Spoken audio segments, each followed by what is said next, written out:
নমস্কার, আমি অর্পিতা। আপনারা শুনছেন তপভূমি নর্মদা, শ্রী শৈলেন্দ্র নারায়ণ ঘোষাল শাস্ত্রী মহাশয়ের লেখা।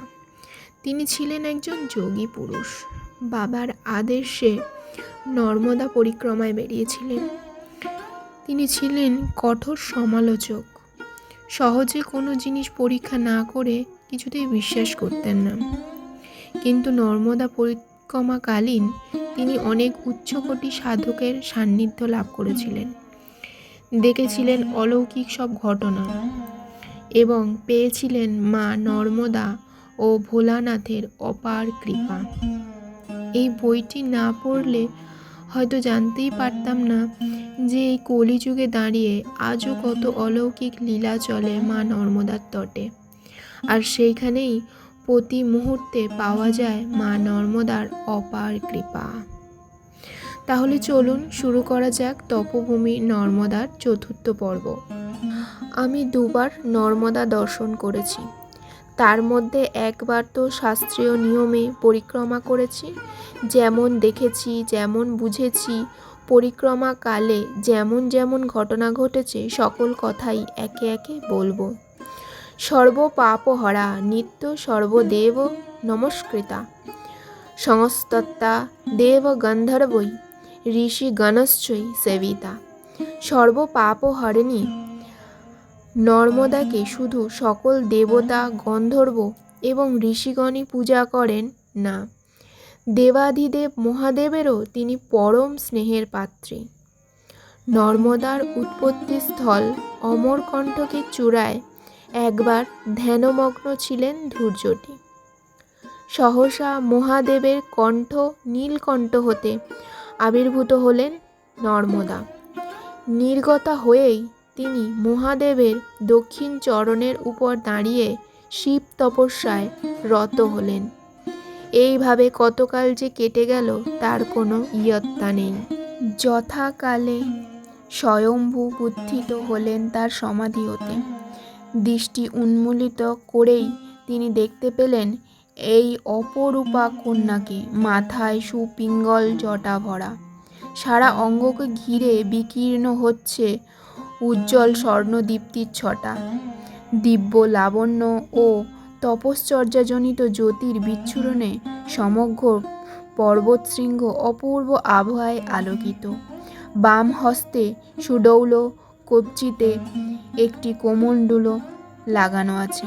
দক্ষিণ হস্তের একটি অঙ্গুলিতে একটি অক্ষমালা দুলছে, ঠিক যেন একটি নিথর নিষ্কম্প উজ্জ্বল দীপশিখা।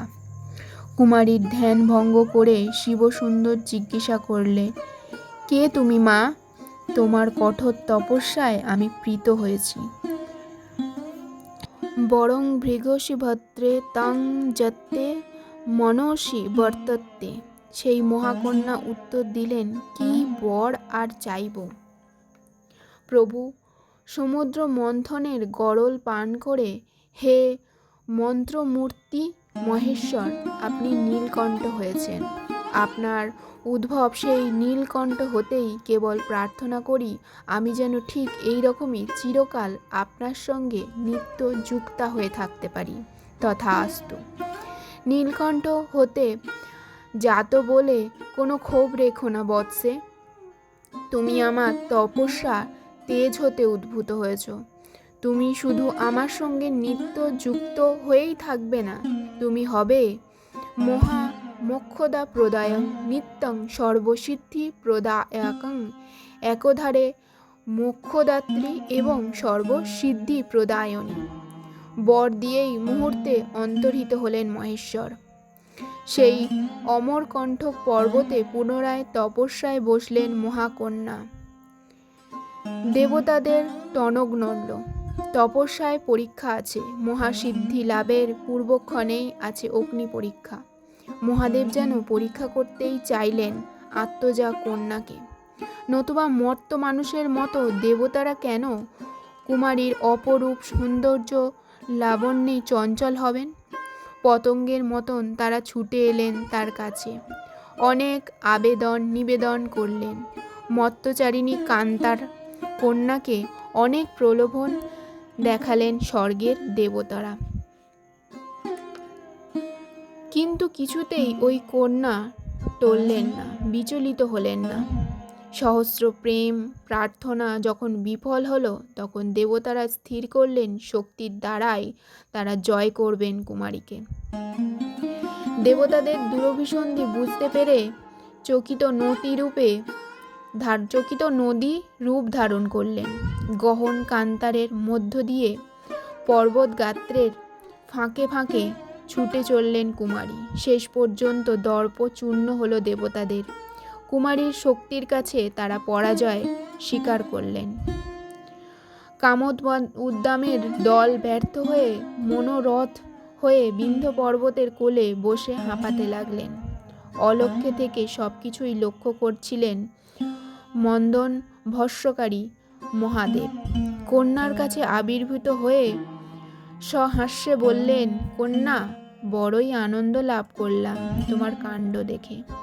আজ থেকে তুমি আমার আনন্দ বিলাসের ক্ষেত্র হলো, তাই তোমার নাম হলো নর্মদা। আনন্দময়ী মহাকুমারী শক্তির প্রতীক তুমি। আরও বর দিচ্ছি, আজ থেকে তুমি আমার জলময় রূপ হলে। হে শিবজ্জাতা, তুমি জলময়ী শিবা। তোমার পুত্র হয়ে তোমার কোলে নিত্যকাল ধরে বিরাজ করব। নর্মদার তপশক্তি ও দিব্য তেজ দেখে খুবই আনন্দ লাভ করেছিলেন শিবশঙ্কর। প্রাণ ঢালা আশীর্বাদ ও বর দিয়েও তিনি যেন তৃপ্তি হচ্ছে না তার। তিনি যেন কল্পতরু সেজেছেন আজ। পুনরায় বললেন, আমি আরও একটি বর দিচ্ছি। মহা তেজস্বী কন্যা, এই দেখো, আমি এখন থেকেই তোমার কোলে তোমার জলে চিন্ময় শক্তি সম্পন্ন শিবলিঙ্গ রূপে চিরকাল ভেসে বেড়াবো।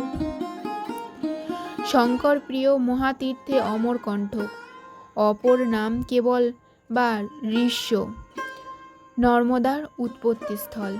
বিন্ধ্য পর্বত ও সাতপুরা পর্বতমালার মধ্য দিয়ে নর্মদা পশ্চিমগামিনী হয়ে আরব সাগরের গুজরাট রাজ্যের অন্তর্গত ভারজ নামক স্থানে গিয়ে মিলিত হয়েছে।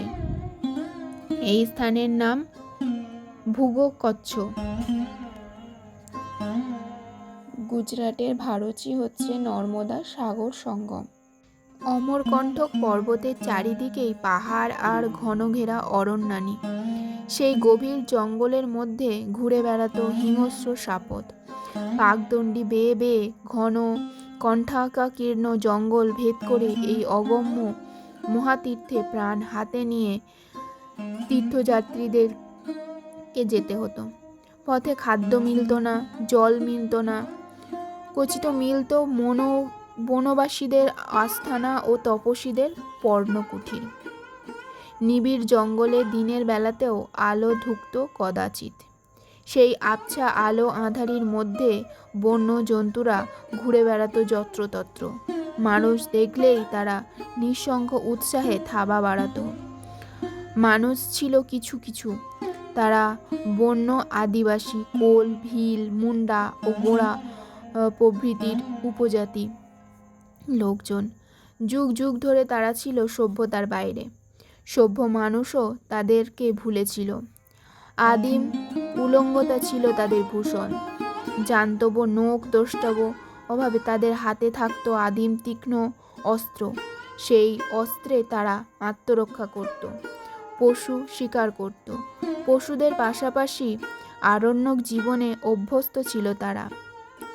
এই পার্বত্য ভূমির বন্ধুরতা, গ্রীষ্মকালে উগ্র গরম, শীতকালের হিম শীতল শৈত্য, ওই ভয়ঙ্কর অরণ্যের তমসা, ততোধিক ভয়ঙ্কর সাপদগোষ্ঠী ও দুর্দান্ত আদিবাসীদের উপদ্রব সহ্য করে কয়েকজন তীর্থযাত্রী যেতে পারতেন অমরকণ্টকে। কয়জনের ভাগ্যেই বা জুটত নর্মদেশ্বর এবং তৎকন্যা নর্মদার দর্শন লাভ। তাদের হতো ভয়ঙ্করের মধ্যে দিয়ে অভয়ঙ্করের প্রবাদে পদে পদে বরাবহ লাভ করে তারা ঈশ্বর বিশ্বাসটাই পাকা হয়ে যেত। তাই এত প্রতিকূলতা পরিবেশ সত্ত্বেও নর্মদা তীর্থ দর্শনের যাত্রীর অভাব কোনোদিনই ঘটেনি। মহর্ষি ভৃগু, দুর্বাসা, মার্কণ্ডেয় থেকে আরম্ভ করে সাধারণ পুণ্যার্থী বা মহাসাধকরা বারবার ছুটে গেছেন অমরকণ্টককে। নর্মদার তটে তটে তপস্যা করে হয়েছে সিদ্ধকাম। পৃথিবীতে যত মধু গন্ধর্ব ফুল ফোটে তাদের অধিকারে আছে হেলে দুলে এ মুখে হবার ও মুখে হবার। শুধু এই অধিকার নেই সূর্যমুখীর।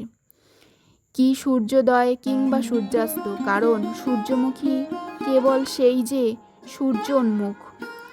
কাজেই মনে প্রাণে তার যারা শিব উন্মুখ তারা প্রতিকূলতার করাল ভ্রুকুটি অগ্রাহ্য করে এবং এই প্রত্যক্ষ শিবতীর্থে বারবার ছুটে গিয়েছে, এখনও যান। তারা নিজেরা পান করেছেন গরল, কিন্তু অন্তরে তাদের সুধায় ভরে গেছে। সেই সুধা তারা বিলিয়ে দিয়েছেন বসুধাকে। পরম আরাধ্য মহেশ্বর যিনি দেবাধিদেব, তিনি অমৃত বিলান, কিন্তু নিজে পান করেছেন গরল, হয়েছেন নীলকণ্ঠ। সেই নীলকণ্ঠ হতে উদ্ভূত হলেন যে নর্মদা, তাকে তিনি অমৃতময়ী করে দিলেন, তার ঘরণী অন্নপূর্ণা। কিন্তু নিজে তিনি ভিক্ষা করে ফেরেন দাঁড়ে দাঁড়ে, জীবের ঘাটে ঘাটে। যিনি চোখের পলকে চন্দ্র সূর্য ইন্দ্র বরুণকে চূর্ণ বিচূর্ণ করে ত্রিজগৎকে লণ্ড ভণ্ড প্রলয় ঘটাতে পারেন, তিনি নিজে বাস করেন শ্মশানে। যার কণ্ঠে স্বয়ং উমা দিয়েছে বরমাল্য, তার গলায় জড়িয়ে আছে সাপ। কঠিনে কোমলে ভীষণে মধুরে অলৌকিক রহস্যের ঘনীভূত বিগ্রহ। এই শিব সুন্দরের প্রত্যক্ষ তীর্থ নর্মদা তীর্থে না গেলে তার মহিমা বোঝা যায় না। এখানেই শেষ হলো তপভূমি নর্মদার 4র্থ পর্ব।